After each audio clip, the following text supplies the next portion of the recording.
दुनिया कभी विश्व गुरु के रूप में जानती थी। इसी भारतवर्ष का एक महत्वपूर्ण राज्य है ओडिशा। प्राचीन काल में ये कलिंग के नाम से विख्यात था। सूर्य की पहली किरण इसी प्रदेश के एक कोण पर पड़ती है।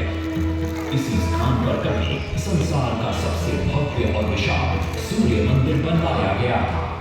तुम कलिंग की पहचानो,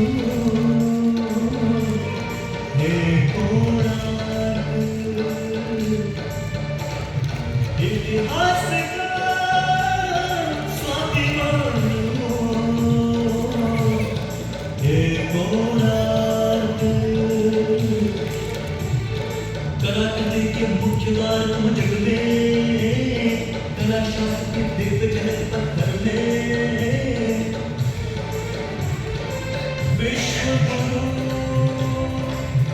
भारत के गौरव, आज दया के पात्र हो क्यों। कोणार्क, कोणार्क, कोणार्क, कोणार्क। सैकड़ों साल पहले की बात है। पुरातात्विक दस्तावेज के तौर पर संग्रहित पुस्तक मागधा पांजी और वाया चक्रा में उल्लेख है कि 13वीं सदी में गंगवंश के राजा लंगुला नरसिंहदेव ने इस सूर्य मंदिर का निर्माण करवाया था। नरसिंहदेव युद्ध में बड़े प्रवीण और शक्तिशाली थे और मात्र 18 साल की उम्र में वे अपने पिता राजा अनंग भीमदेव की विशाल सेना के प्रधान सेनापति नियुक्त कर दिए गए थे।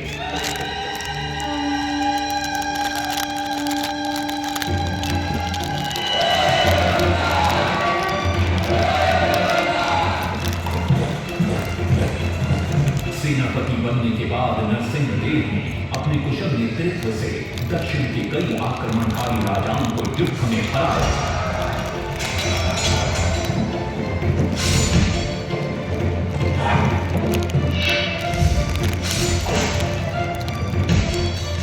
और उनके राजकोष पर कब्जा कर लिया।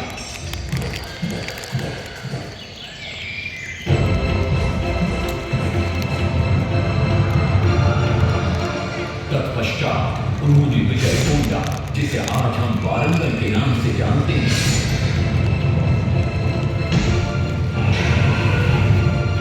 के काकतीय वंश के राजा गणपति को परास्त किया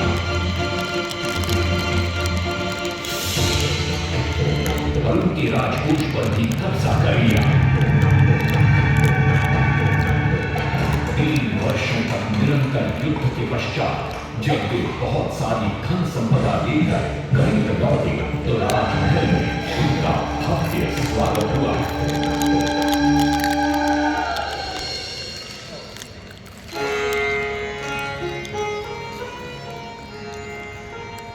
राजमाता कस्तूरी देवी पुत्र नरसिंहदेव की वीरता से बहुत प्रसन्न हुई और पुत्र के सामने अपने मन की इच्छा प्रकट की। कहा, तुम्हारे पिता ने शंकर क्षेत्र पुरी में भगवान जगन्नाथ का भव्य मंदिर बनवाया है। मैं चाहती हूँ कि तुम पद्म क्षेत्र कोणार्क में उससे भी भव्य और विशाल सूर्य मंदिर बनवाओ। किंतु नरसिंहदेव माता से प्रति प्रश्न करते हैं, सूर्य मंदिर ही क्यों, और वो भी कोणार्क में? तब राजमाता कस्तूरी देवी बतलाती है, द्वापर युग में भगवान श्री कृष्ण के पुत्र सांब बड़े ही सुंदर और सुकुमार थे। वो नारद मुनि को चिढ़ाया करते थे। एक दिन नारद मुनि ने सांब को सबक सिखाने की योजना बनाई और उन्होंने सांब की सुंदरता की प्रशंसा कर उन्हें गोपियों के साथ जल क्रीड़ा करने को उकसाया। वहीं दूसरी तरफ भगवान श्री कृष्ण को जाकर कह दिया कि सांब अपनी मां समान गोपियों के साथ जल क्रीड़ा कर रहा है। श्री कृष्ण इस बात से बहुत क्रोधित हो जाते हैं और वे सांब को श्राप दे देते हैं, जिस सुंदरता का तुम्हें अभिमान है वो तत्क्षण नष्ट हो जा। सांब को घोर हो जाता है जब सांब राजमहल लौटते हैं और मां जाम्बदेवी को ये पता चलता है कि पिता श्री कृष्ण के श्राप की वजह से सांब की ये अवस्था हुई, तो सारी रानियां क्रोधित हो जाती। नारद जी को बुलाया जाता है। वे रोग मुक्ति का उपाय बतलाते हैं। वे कहते हैं, सूर्य की पहली किरण ऊढ़ देश के एक कोण पर पड़ती है जिसका नाम कोणार्क है। शाम को वहीं जाकर सूर्य की आराधना करनी होगी।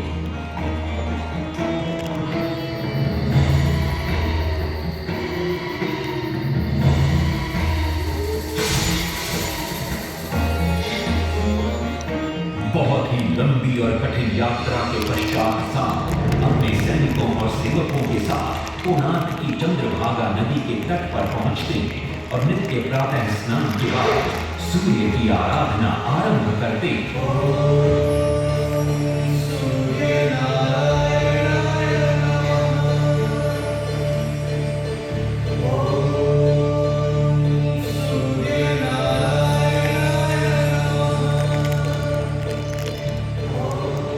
अन्न जल त्याग कर 12 साल की कठिन तपस्या के बाद सूर्य देव प्रसन्न होकर प्रकट होते और शाम को रोग मुक्त होने का वरदान देते।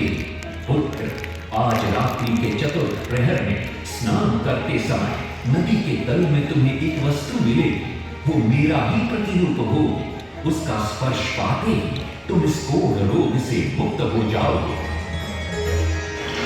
स्नान के पश्चात सांब जब नदी से बाहर आते हैं तो वो रोग मुक्त हो चुके होते हैं। उनके हाथ में एक छोटा सा पत्थर उनके सुंदर और सुकुमार शरीर को देखकर सारे अनुचर और सिपाही प्रसन्न होते हैं। सांब उस पत्थर को वहीं स्थापित कर एक छोटा सा मंदिर बनवाते हैं। लेकिन जब उन्हें ज्ञात होता है कि सूर्य पूजा का विधि विधान यहाँ किसी को पता नहीं है तो वे चिंतित हो जाते हैं। वे ध्यान में बैठते हैं। सूर्य देव पुनः प्रकट होते हैं और शाम के पूछने पर बतलाते हैं कि दूर पश्चिम में साक्य देश के मागा ब्राह्मण पूजा की विधि विधान जानते हैं। शाम साक्य देश की ओर निकल पड़ते हैं जो आज का ईरान है। महीनों की लंबी यात्रा के बाद शाम 18 मागा ब्राह्मण परिवारों को साथ लेकर कोणार्क लौटते हैं और सूर्य मंदिर में पूजा शुरू हो जाती है।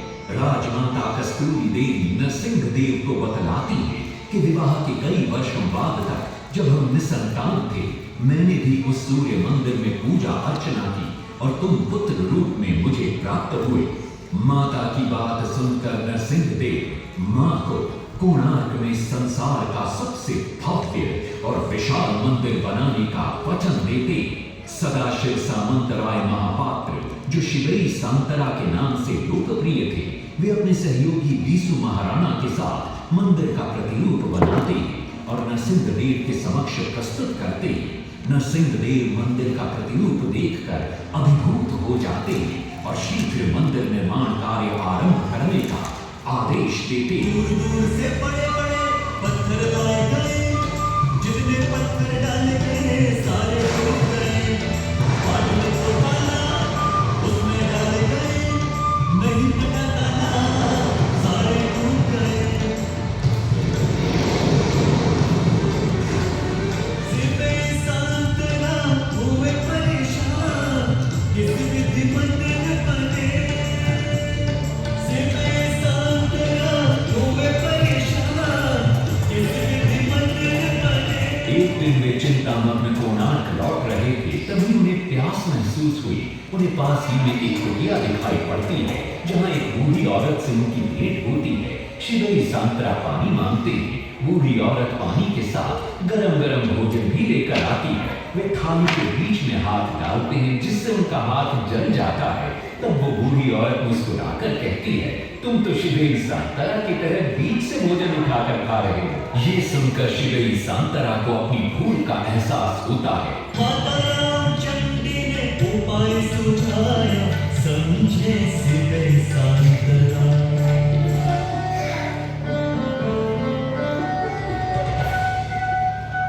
तत्पश्चात वो किनारे से पत्थर डलवाना शुरू करते हैं और मंदिर निर्माण का कार्य तेजी से आगे बढ़ने लगता है। 1200 शिल्पियों ने 12 वर्ष में मंदिर बनाया। घोड़े साथ सजा हुए रथ में समय का चक्र बताया।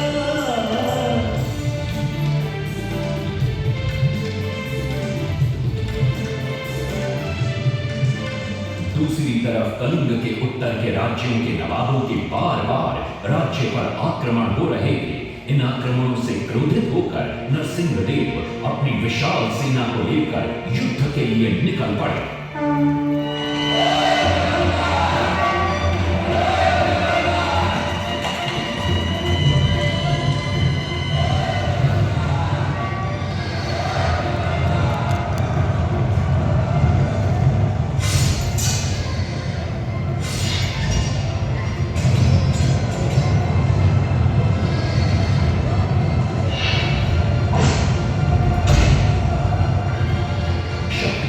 गौड़बंद के नवाबों को भी युद्ध में परास्त कर दिया और उनसे प्राप्त सारा धन अपने कब्जे में लेकर सूर्य मंदिर के निर्माण कार्य में लगा दिया।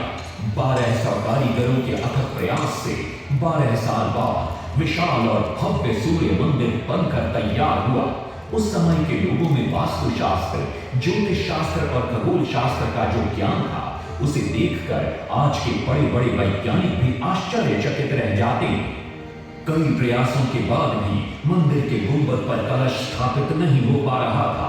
क्रोधित नरसिंहदेव ने आदेश दिया कि कल प्रातःकाल तक यदि कलश स्थापित नहीं हुआ तो सबके सर धड़ से अलग कर दिए जाएंगे। सभी शिल्पकार घोर चिंता में डूब जाते हैं।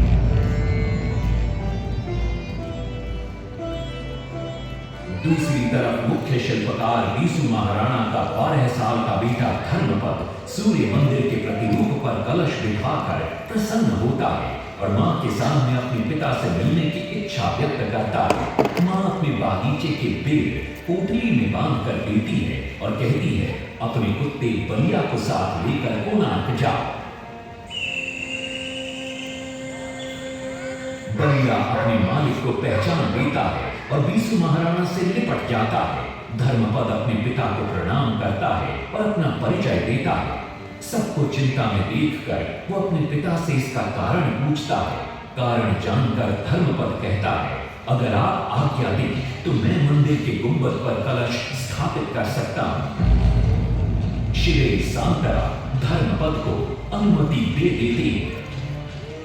धर्मपद गुंबद पर चढ़ जाता है और कुछ ही समय के प्रयत्न के पश्चात वो कलश को स्थापित करने में सफल हो जाता है। गुंबद पर कलश स्थापित होते नीचे गर्भगृह में चारों दिशाओं में लगे चुंबकों के आकर्षण से सूर्य महाप्रभु की मूर्ति शून्य में स्थापित हो जाती है। सब धर्मपद को कंधे पर बिठाकर खुशी से नृत्य करने लगते।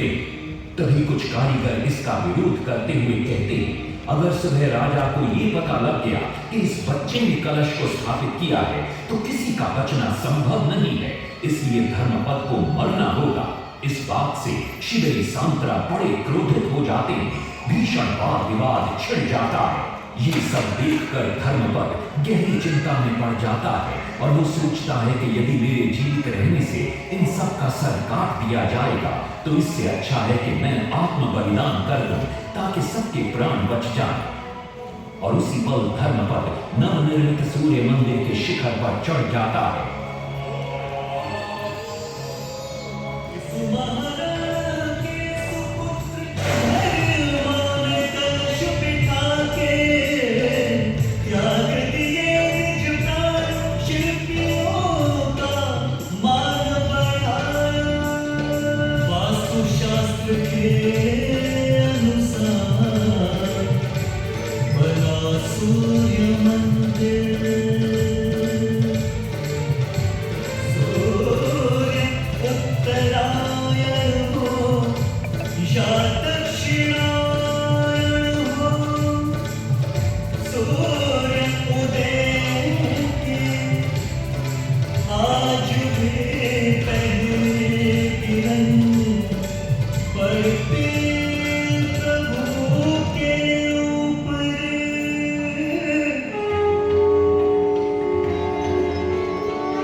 तभी वहां नरसिंहदेव भी आ पहुंचते हैं।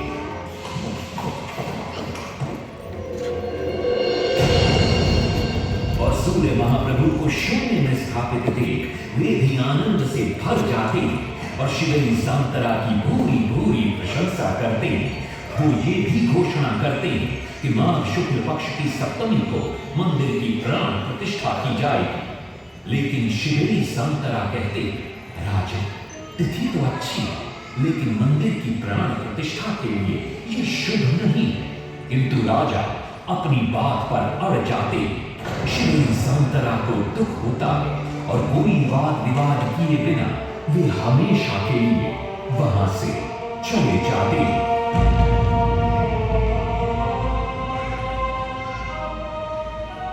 पूर्व निर्धारित तिथि पर मंदिर की प्राण प्रतिष्ठा संपन्न होती है।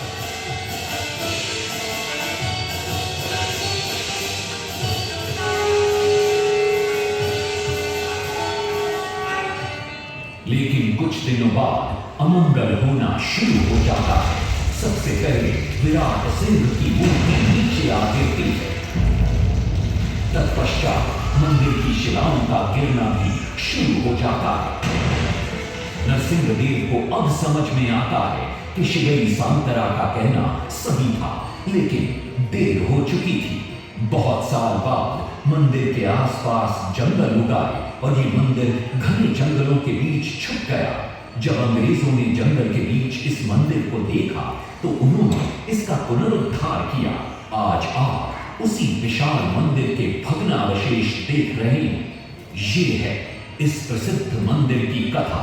अब इस कथा में कितनी सत्यता है और कितनी कल्पना है, ये तो किसी को नहीं मालूम, लेकिन ओडिशा की जनश्रुतियों में यही कथा विद्यमान है।